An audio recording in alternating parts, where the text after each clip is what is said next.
When comparing with the world Indians ఎక్కువ prone ఉన్నారు.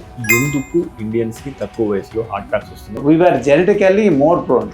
So అందులో జెనెటికల్లీ మోర్ ప్రోన్ అంటే ఏమైనా న్యూస్ పేపర్ లేకుంటే సమ్ ఇట్లాంటి యంగ్ పర్సన్ కొలాప్స్ అయినప్పుడు ఇట్స్ లైక్ మాస్ హిస్టీరియా అంట. ఒంటరిగా ఉన్నప్పుడు చిన్న పెయిన్, నాదేమైనా హార్ట్ అటాక్, నాకు వస్తుందేమో అని థింకింగ్ వాళ్ళు థింక్ చేసే వరకు ఏంటంటే సో సబ్ కాన్షియస్గా they develop the anxiety symptoms, cardiac neurosis అంట.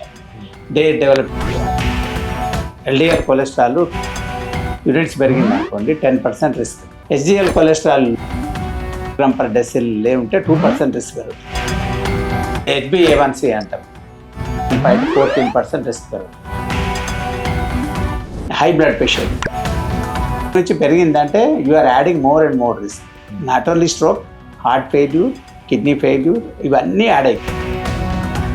ఫీమేల్స్లో నార్మల్గా ప్రీమెనోపౌజల్లో హార్ట్ అటాక్ అనేది రేర్, ప్రొవైడెడ్ ఏమైనా డయాబెటీస్ ఉంటే కానీ స్ట్రాంగ్ ఫ్యామిలీ హిస్టరీ. అంటే స్ట్రాంగ్ ఫ్యామిలీ హిస్టరీ అంటే one of the most common cause for high blood pressure alcoholism. అంటే ఈ మధ్య పెళ్లిలో భారత్ చేస్తూ చనిపోయినాడు అని చెప్పేసి డ్యాన్స్ చేస్తూ కుప్పగూలు అంటే ఇందులో ఆల్కహాల్ ప్రభావం ఉందంటారు. ఆల్కహాల్ కంటే ఎక్కువ ఏమైందంటే ఆల్రెడీ మనకు దేవుడు ఒక 3 రిస్క్ ఫ్యాక్టర్స్ ఇచ్చాడు. వడ్ you want add 4th enemy smoking, వడ్ you want add 5th enemy alcohol. So అందు గురించి ఏంటంటే చాలా ఎక్సర్సైజ్ చేసి వెల్ బిల్ట్ ఉన్న గౌతమ్ గారు కావచ్చు, లేదా కన్నడ హీరో లాంటి వారు కావచ్చు, లేదా రీసెంట్గా ఇక్కడ సాయి చంద్ర గారి వారు కావచ్చు, ఇక్కడ చాలామంది అంటే వాళ్ళు దే ఆర్ యంగ్, అంటే చూస్తే వెల్ బిల్ట్ బాడీ ఉన్నది, బట్ ఎందుకో పోయినారు. వెయిట్స్ ఎక్కువ వేస్తారు. See when you stretch that much what happens, అయోటా ఒక ఎలాస్టిక్ ఉంది, టూ మచ్ పుల్ చేస్తామవుతుంది.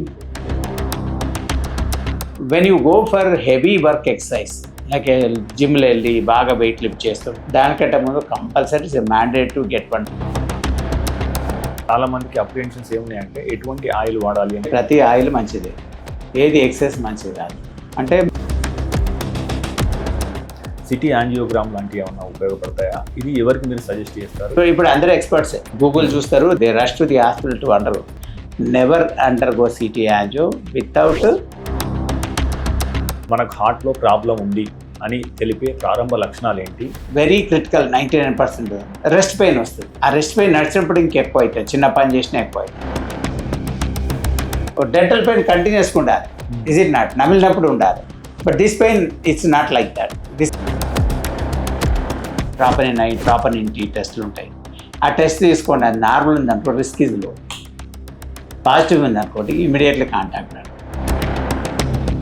గ్యాస్ అన్నము హార్ట్ అన్నము కదా, మనకు కన్ఫ్యూజ్ కాకుండా ఉండాలంటే ఏం జరుగుతుంది? అసిడిటీ అని మిస్లీడ్ అయిపోయి ఎండోస్కోపీ చేయించుకొని బేరియం మిల్ చేయించుకొని 2 రోజుల తర్వాత ఈసీ తీసుకొని హార్ట్ అటాక్ అని డయాగ్నోస్ అయిన కేసు.